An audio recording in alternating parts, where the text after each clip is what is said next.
would identify Donald Trump as one of the greatest hustlers that has ever been. In this video, I'm going to talk about the 6 things that Democrats have to do as they go up against Donald Trump and Elon Musk. To get off their fat ass and say something about it. The Democrats actually have been doing some things to go up against Trump. The problem is it can't get through the wall of the big ecosystem that Republicans have created. The Republicans have created a massive communications ecosystem, and the Democrats are just now waking up to the fact that they have to counter it. And the problem is, by the time their message gets through that ecosystem, what the Republicans are doing, what the right is doing, is they're actually changing Democratic messaging, either by completely omitting the facts, being completely partisan in their so-called, in fact quotes, reporting, or lying. Fox just got caught in the middle of a huge lie and was forced to own up to it on air. What's happened to them, but we have their backs. I mean, and these are our nation's heroes. These are our veterans. These are the best among us who deserve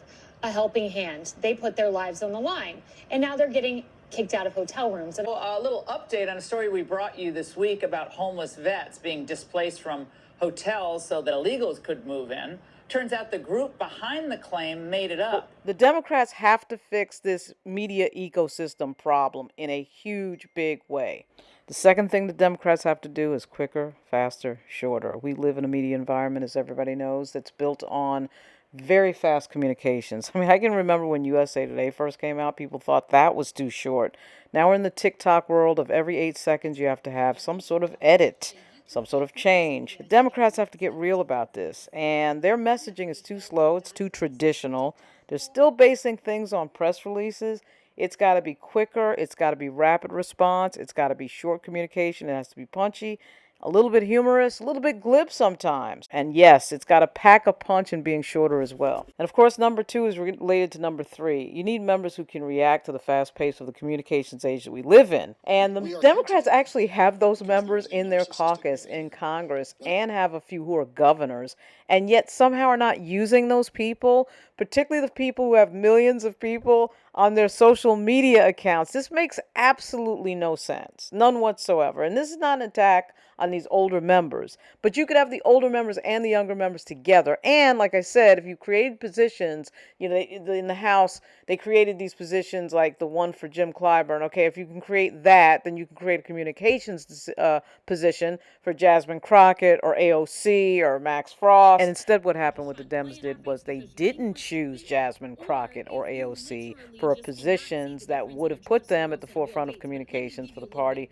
That makes absolutely no sense. They've got to turn the page. They've got to get over the egos. And I don't know why they can't, but somehow they're not. And it really does hurt their communication strategy. And by the way, those members are the ones that would call Trump who he is, which they do in every single hearing. Scams to cover what I, as a native New Yorker, would identify Donald Trump as one of the greatest hustlers that has ever been in the United States. The other thing that hurts the strategy is not having a united message. And it's not just the repetition, it is the unity of the message. And there are certain messages that every member of the Democratic Party should be able to say in unity over and over again. I mean, I don't think it's a high bar to be able to say that someone is trying to access the data at the IRS. Somebody is trying to access the data. Somebody in the Trump administration is trying to access the data at Social Security. I mean, these are easy things to message.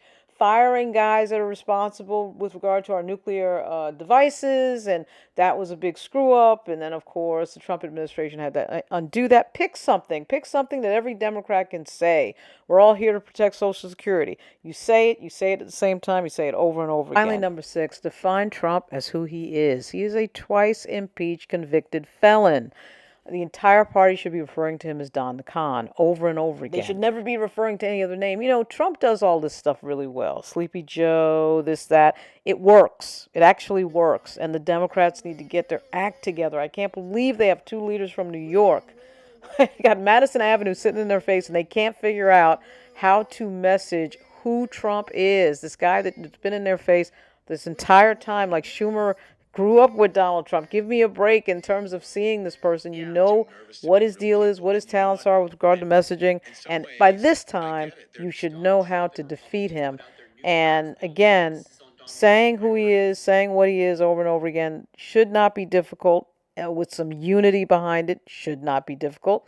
But for some reason, Democratic Party doesn't seem to have a messaging strategy, and it is really distressing to watch that as there is a full-on attack on democracy. And it's no joke. This is Lauren Burke, and I've worked in the federal government in D.C., I've worked in the state government in Virginia and New York, and I've worked in big media at places like USA Today and ABC News. I'll be back soon.